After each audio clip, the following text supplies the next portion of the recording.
प्यारे बच्चों, आज हम ब्रिज कोर्स अंतर्गत कक्षा 9वीं विषय गणित विद्यार्थी अभ्यास कार्य पुस्तिका में परिमाप और क्षेत्रफल के कार्यपत्रक 3 के प्रश्न तीसरे से हल देखेंगे। प्रश्न तीसरा है, दिए गए ग्रिड चार्ट पर 16 वर्ग सेंटीमीटर क्षेत्रफल वाले आयत, वर्ग और त्रिभुज की आकृतियां बनाइए। यदि एक खाना बराबर 1 वर्ग सेंटीमीटर, तो यहाँ हमने ये वर्ग बनाया है। इसमें पूरे खाने गिनिए, एक लाइन में है 4 और 4 लाइन तो 16, तो इसका वर्ग का क्षेत्रफल हो गया 16 वर्ग सेंटीमीटर। यहाँ पे हमने आयत बनाया है, एक लाइन में 8 खाने हैं तो 2 लाइन में 16 हो गए, तो इसका भी क्षेत्रफल 16 वर्ग सेंटीमीटर हो गया। ऐसे ये त्रिभुज बनाया, इसमें आप पहले पूरे खाने गिन लीजिए और फिर आधे और टोटल करिए, तो इसका क्षेत्रफल भी 16 वर्ग सेंटीमीटर आएगा, यानी 16 खाने बनेंगे।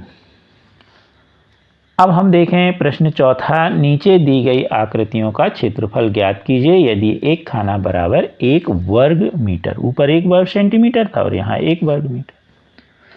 जब भी ऐसी आकृतियों के हम क्षेत्रफल निकालते हैं तो उनके क्षेत्रफल अनुमानित होते हैं। अनुमानित का मतलब होता है लगभग।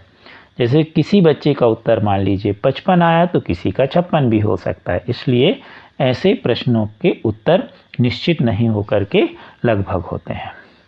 तो यहाँ हवाई जहाज है पहला चित्र, दूसरा तारा और तीसरा है पंखा। पहले हम तारे को समझें।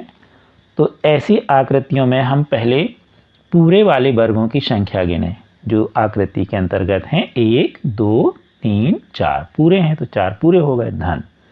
अब आधे गिने, 1 2 3 4 5 6 7 8 8 आधे हैं तो 8 गुणे 1/2। हमने यहाँ पूरे भी लिख दिया और आधे भी लिख दिया। 2 से 8 कटेंगे तो 4 आ जाएगा, तो 4 धन 4 बराबर 8। तो इस तारे का क्षेत्रफल आएगा 8 वर्ग मीटर, क्योंकि एक खाना 1 वर्ग मीटर के बराबर है। समझ में आ गया।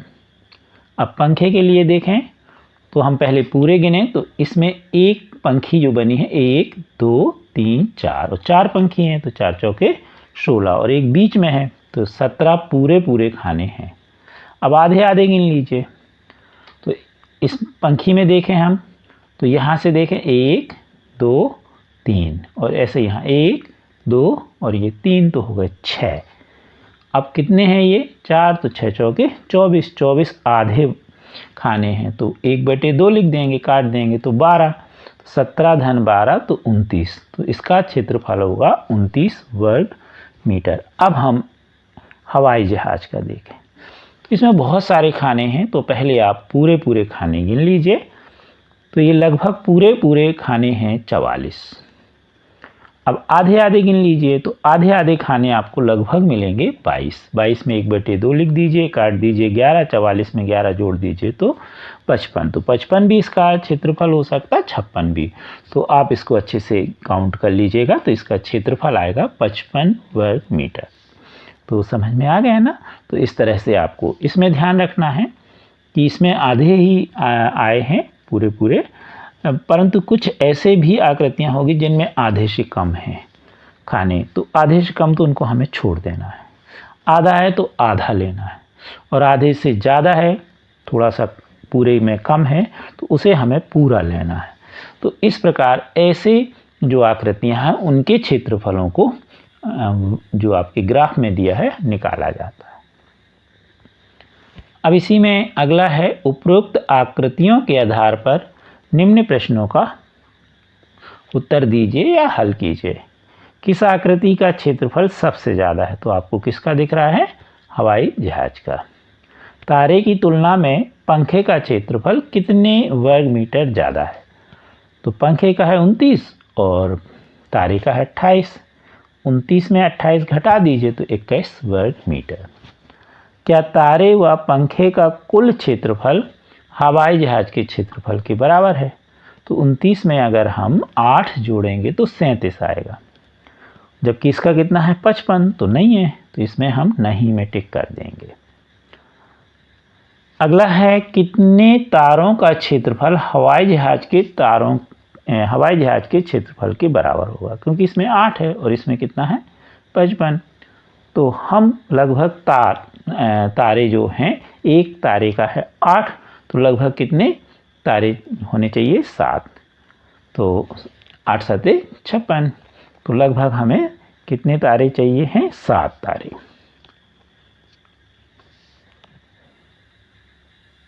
अब देखें हम इसी का अगला प्रश्न, एक हवाई जहाज, 2 पंखे और 5 तारों का कुल क्षेत्रफल क्या होगा?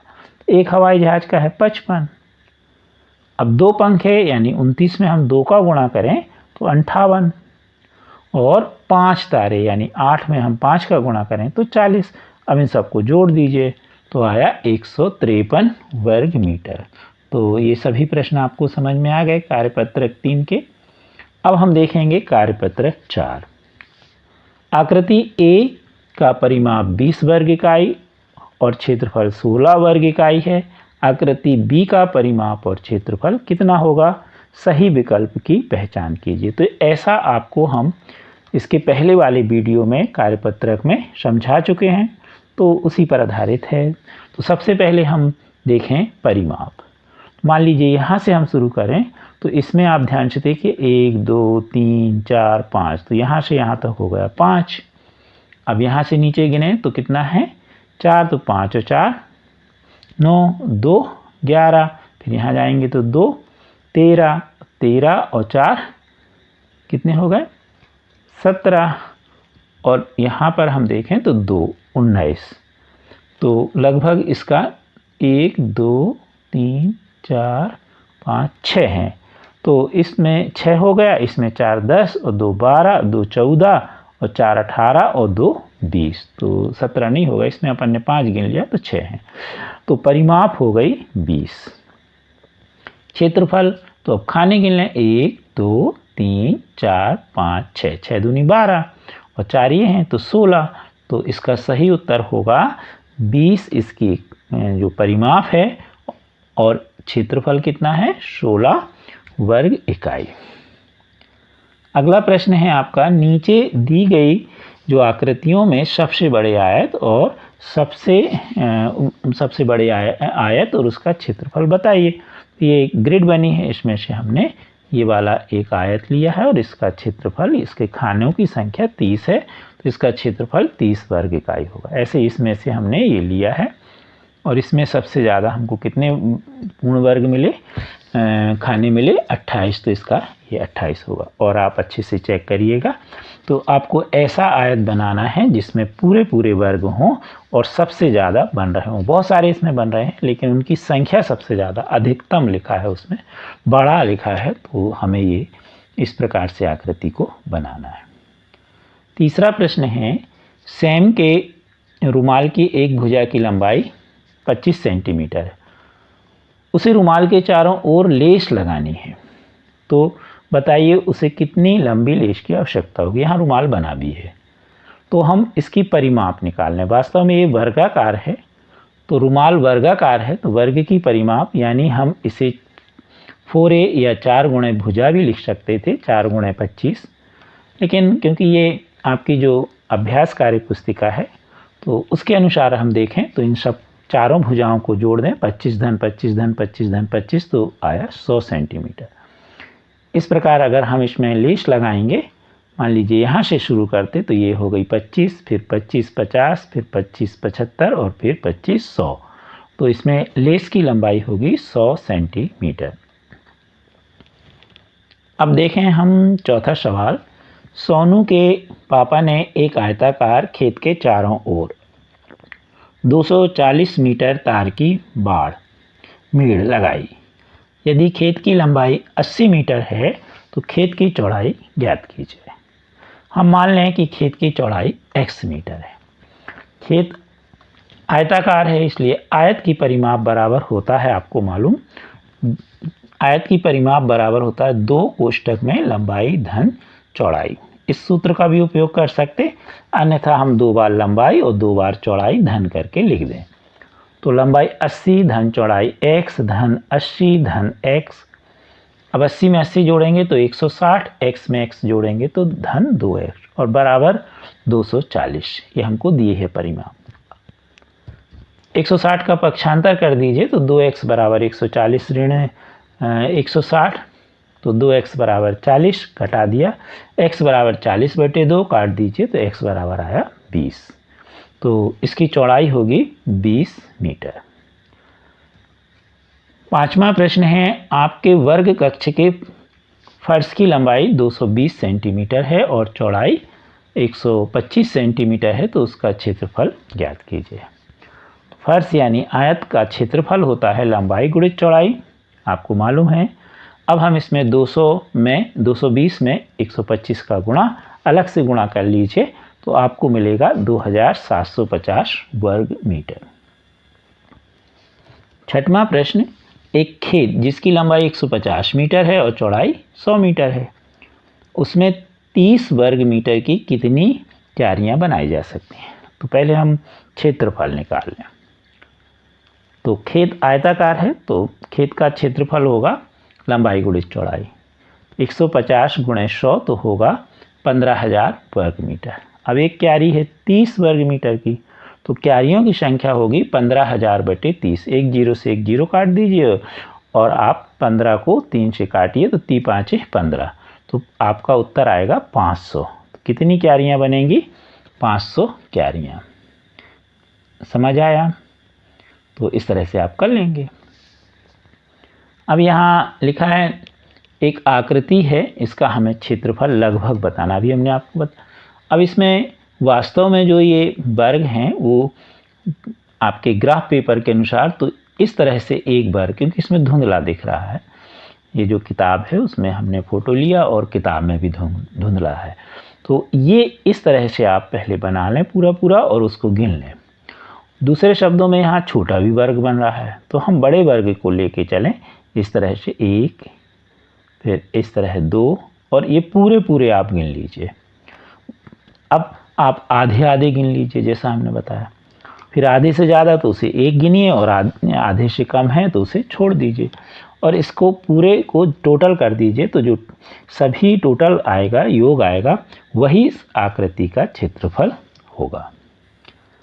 अब हम देखें एक और आकृति आपके सामने बनी है, अभी उसमें ग्राफ में बनी थी, ये बिना ग्राफ में बनी है और इसमें लिखा है अनियमित आकृति के धागे की सहायता से परिमाप ज्ञात कीजिए।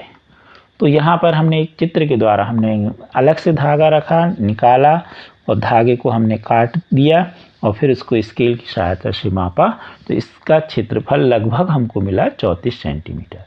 तो आपका उत्तर 34 भी हो सकता है, 33 भी हो सकता है और 35 भी हो सकता है, क्योंकि लगभग रहता है इनका उत्तर।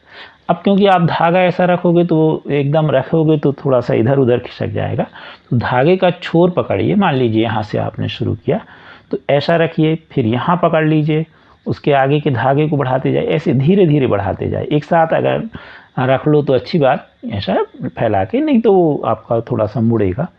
तो यहाँ से रखा आपने यहाँ तक, फिर उसके आगे का धागा यहाँ पकड़ लीजिए, फिर आगे, फिर ऐसा बढ़ाते जाइए और धागे को इस तरह से आप यहाँ से पुनः इसी छोर तक आ जाइए और उतना धागा या तो काट के अलग कर लीजिए या वहाँ पकड़ लीजिए हाथ से, उंगलियों से, और स्केल की सहायता से नाप लीजिए। काट दीजिए तो ज़्यादा अच्छा रहेगा और फिर उसको आप अच्छे से नापिए, तो जो उसकी लंबाई होगी वही इसकी परिमाप होगी। तो यह परिमाप लगभग 34 सेंटीमीटर आई। तो आपको सभी वीडियो समझ में आ रहे होंगे, गणित आपको सरल लग रही होगी। यदि कोई समस्या है तो आप हमें मैसेज कीजिएगा और हम उसको अवश्य प्रश्न को दोबारा समझाएंगे। आप हमारे चैनल को सब्सक्राइब और शेयर अवश्य कीजिए। Thank you.